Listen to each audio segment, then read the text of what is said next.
Good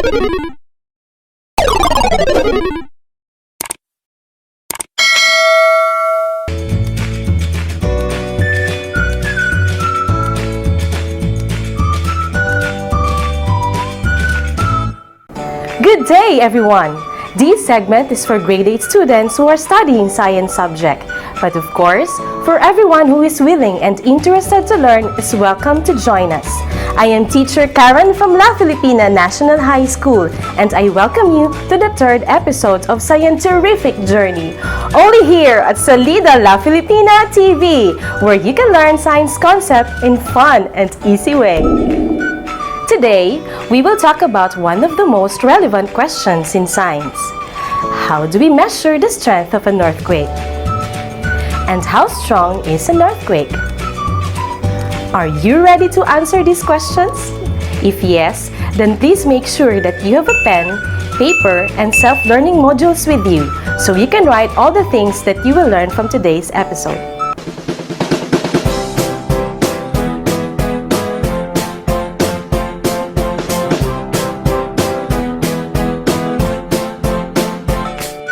This session aims to describe how strong an earthquake is, which will cover our most essential learning competency, that is to differentiate intensity of an earthquake from its magnitude.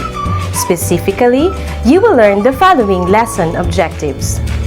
First, describe magnitude and intensity of an earthquake. Second, identify what intensity is being described in given statement. And third, show awareness about the PVOX earthquake intensity scale.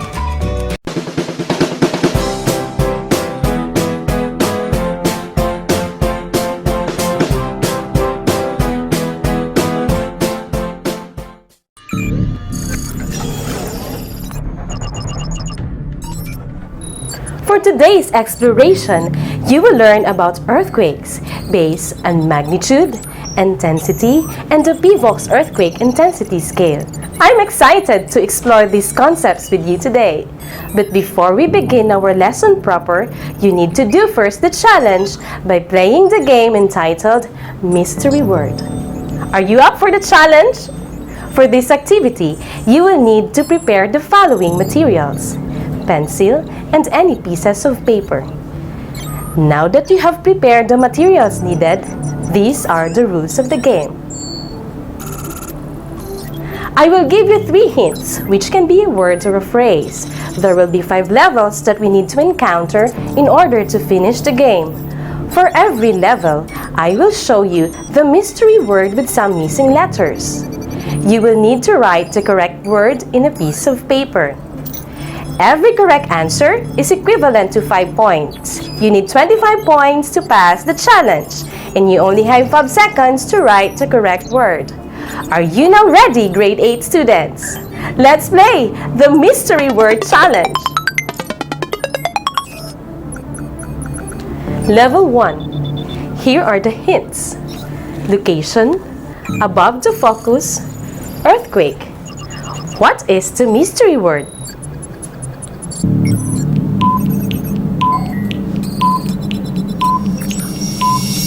Awesome! The mystery word is epicenter.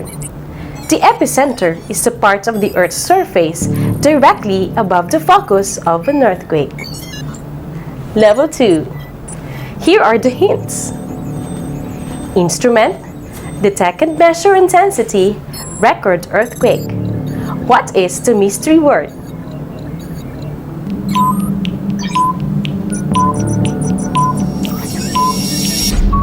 Marvelous! The mystery word is seismograph. A seismograph is an apparatus to measure and record vibrations within the earth and off the ground. Level 3. Here are the hints. Violent shaking, destruction, movements within the earth's crust. What is the mystery word?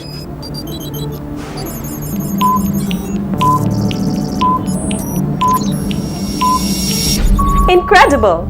The mystery word is earthquake. An earthquake is a shaking or trembling of the earth that is volcanic or tectonic in origin. Level 4. Here are the hints. Energy release, Richter scale, Hindu-Arabic numbers. What is the mystery word?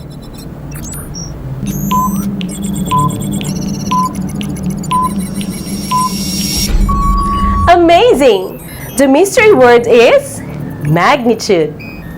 The magnitude of an earthquake is a measure of an amount of energy released as estimated from seismogram readings. Level 5. Here are the hints. Strength of an earthquake, Mercalli scale, Roman numerals. What is the mystery word?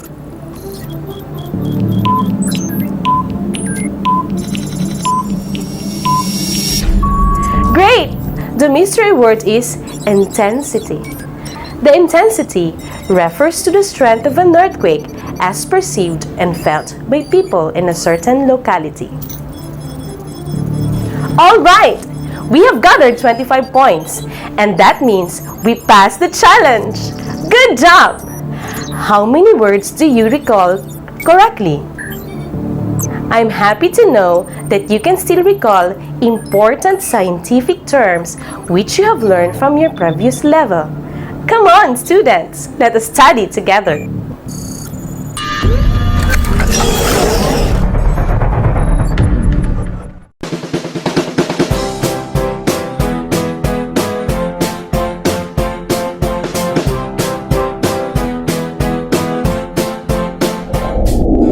Now, let's level up.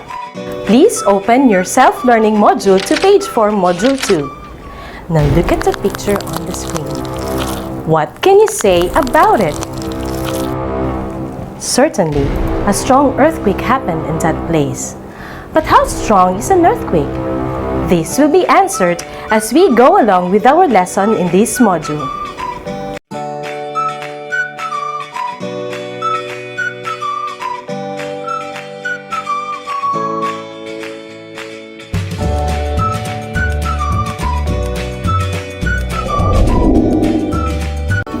Did you know that it is possible that the ground we stand on may shake suddenly, without a warning? Yes, that shaking of the ground is called an earthquake. Earthquake is one of the most frightening natural calamities that anyone can ever experience. No one is exempted if this will occur in an unexpected day, time, and place. No one can ever predict when it will happen. Strong earthquakes have caused countless deaths all over the world. Heartbreaking scenarios are most likely seen after an earthquake incident, where people lost their homes, livelihood, and even a member of the family. Earlier, I've asked you, how do we measure the strength of an earthquake? There are two ways which we can measure the strength of an earthquake: magnitude and intensity. Magnitude is proportional to the energy released by an earthquake at the focus. It is calculated from earthquakes recorded by an instrument called seismograph. It is represented by Arabic numbers. Intensity, on the other hand, is the strength of an earthquake as perceived and felt by people in a certain locality. It is a numerical rating based on the relative effects to people, objects, environment, and structures in the surrounding. The intensity is generally higher near the epicenter. It is represented by Roman numerals. In the Philippines, the intensity of an earthquake is determined using the PIVOX Earthquake Intensity Scale, also known as the PEIS. At present, PIVOX operates 107 seismic monitoring stations all over the Philippines. These stations are equipped with seismometers that detect and record earthquakes. Data is sent to the PIVOX Data Receiving Center to determine earthquake parameters such as magnitude, depth of focus, and epicenter. Together with reported felt intensities in the area, earthquake information is released once these data are determined.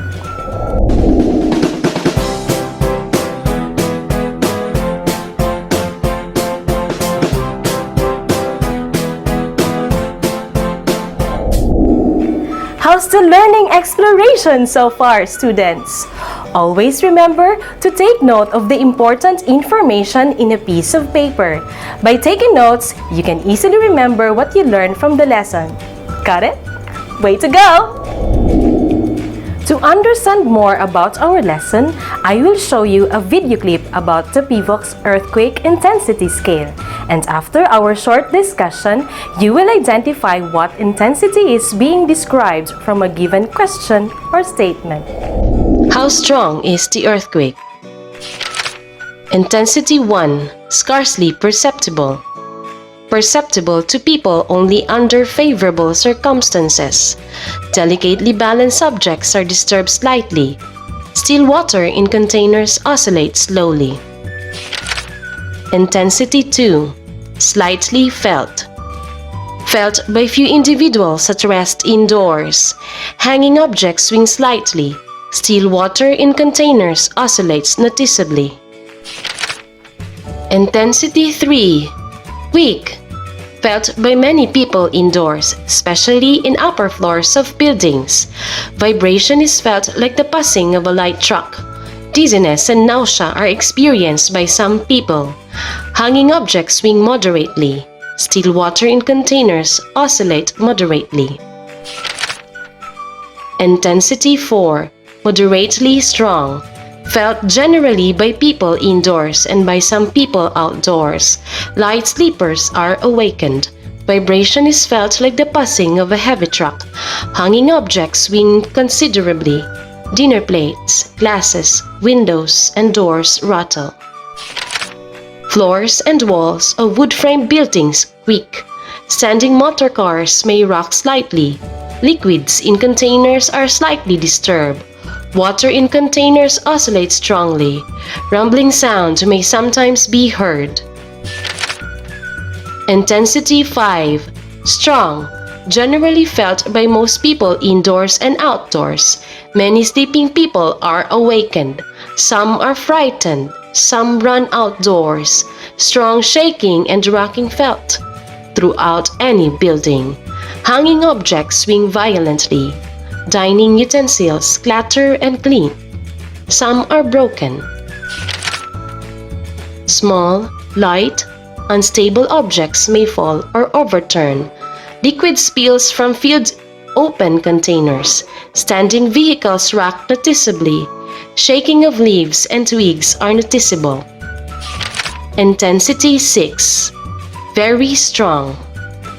Many people are frightened.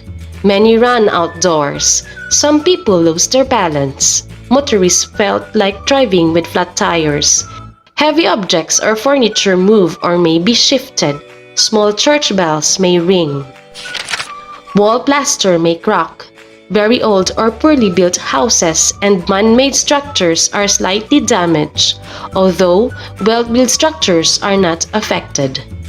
Limited rock falls and rolling boulders occur in hilly to mountainous areas and escarpments. Trees are noticeably shaken. Intensity 7. Destructive. Most people are frightened and run outdoors. People find it difficult to stand in upper floors. Heavy objects and furniture overturn and topple. Big church bells may ring. Old or poorly built structures suffer considerable damage. Some well-built structures are slightly damaged. Some cracks may appear on dikes, fish ponds, road surface, or concrete hollow block walls. Limited liquefaction, lateral spreading, and landslides are observed. Intensity 8. Very destructive. People panic. People find it difficult to stand even outdoors. Many well-built buildings are considerably damaged. Concrete dikes and foundation of bridges are destroyed by ground settling or toppling. Railway tracks are bent or broken. Tombstones may be displaced, twisted or overturned. Utility posts, towers, and monuments may tilt or topple. Water and sewer pipes may be bent, twisted, or broken. Liquefaction and lateral spreading cause man-made structures to sink, tilt, or topple. Numerous landslides and rockfalls occur in mountainous and hilly areas. Boulders are thrown out from their positions, particularly near the epicenter. Fissures and faults rupture. Intensity 9. Devastating. People are forcibly thrown to the ground. Many cry and shake with fear. Most buildings are totally damaged. Bridges and elevated concrete structures are toppled and destroyed. Numerous utility posts, towers, and monuments are tilted, toppled, or broken. Water sewer pipes are bent, twisted, or broken. Landslides and liquefaction with lateral spreading and sand boil are widespread. The ground is distorted into undulations. Trees are shaken violently, with some toppled or broken. Boulders are commonly thrown out. River water splashes violently and slops over dikes and banks. Intensity 10. Completely devastating. Practically all man-made structures are destroyed. Massive landslides and liquefaction, large-scale subsidence, and uplifting of landforms. Many ground fissures are observed. Changes in river courses and destructive sechae in large lakes occur. Many trees are toppled, broken, and uprooted. Now, are you ready for more exercises? Yes! Okay, students, here's the instruction. Identify what intensity is being described in a given statement. Write your answer on a separate sheet of paper. You will be given 5 seconds to answer, and when you hear this sound, then time is up. Let's start!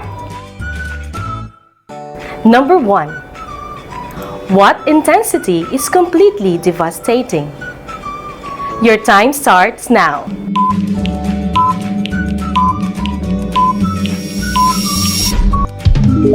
The correct answer is intensity 10. Number 2.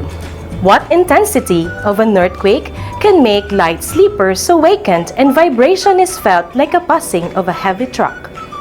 Your time starts now.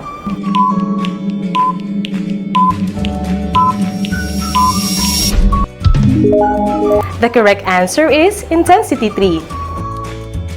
Number 3. Which intensity is felt by few individuals at rest indoors?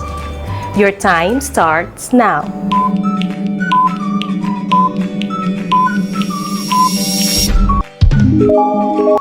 The correct answer is intensity 2.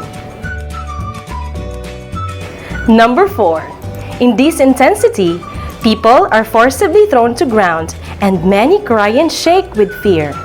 Your time starts now.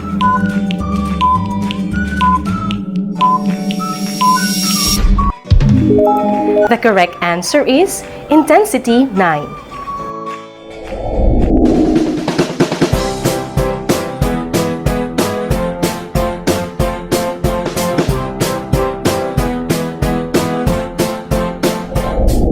Excellent, students! I know you got all the items correctly. This time, let's recall what we have learned today. We will be using a concept map to show how some main concepts are linked. The strength of an earthquake may be described in 2 ways: the magnitude and the intensity. Magnitude and intensity can be described using the scale Richter and modified Mercalli, and written in Hindu, Arabic, and Roman numerals.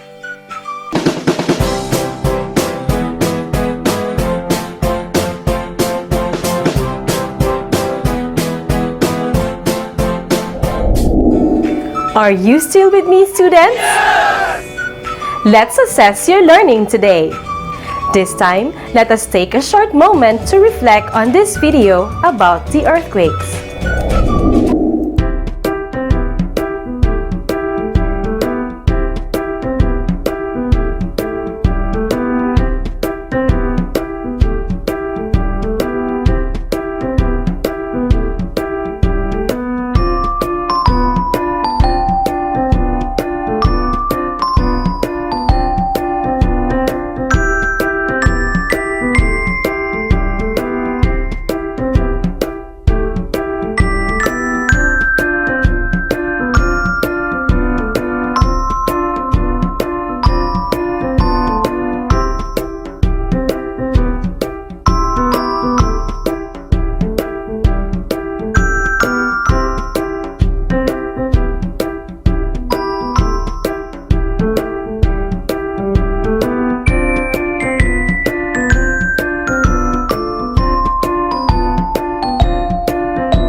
Okay, students, what are your thoughts about the video? And why is it important to be ready before, during, and after an earthquake happens? Aha! Let's put your reflection into a test. Answer the true or false question based on the video shown earlier. It's time for Ciencia Kuela. Ciencia Kuela, are you now ready? Yes, teacher. Number 1. In an earthquake drill, as the students heard the patingaw or alarm, they will do the duck, cover, and hold instead of running out immediately. Is it true or false?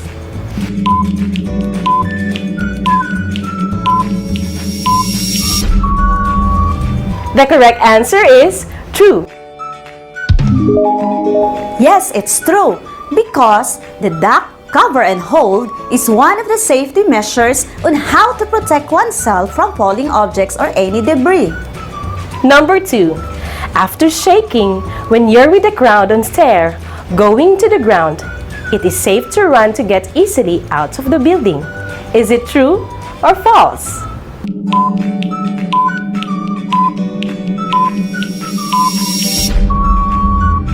The correct answer is false.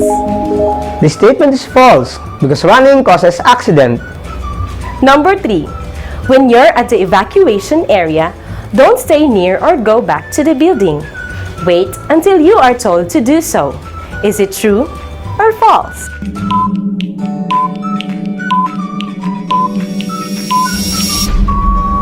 The correct answer is true. Yes, it's true.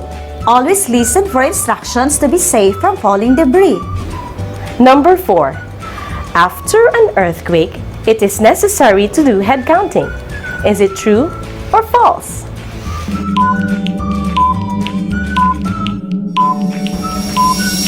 The correct answer is true.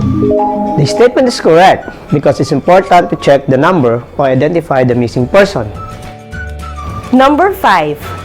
After ground shaking, you go back immediately without checking premises. Is it true or false?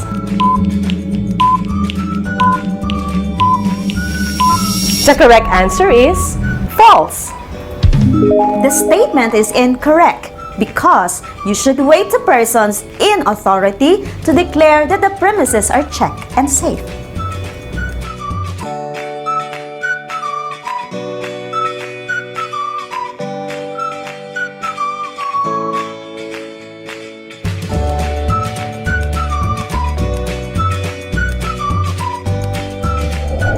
Good job, students!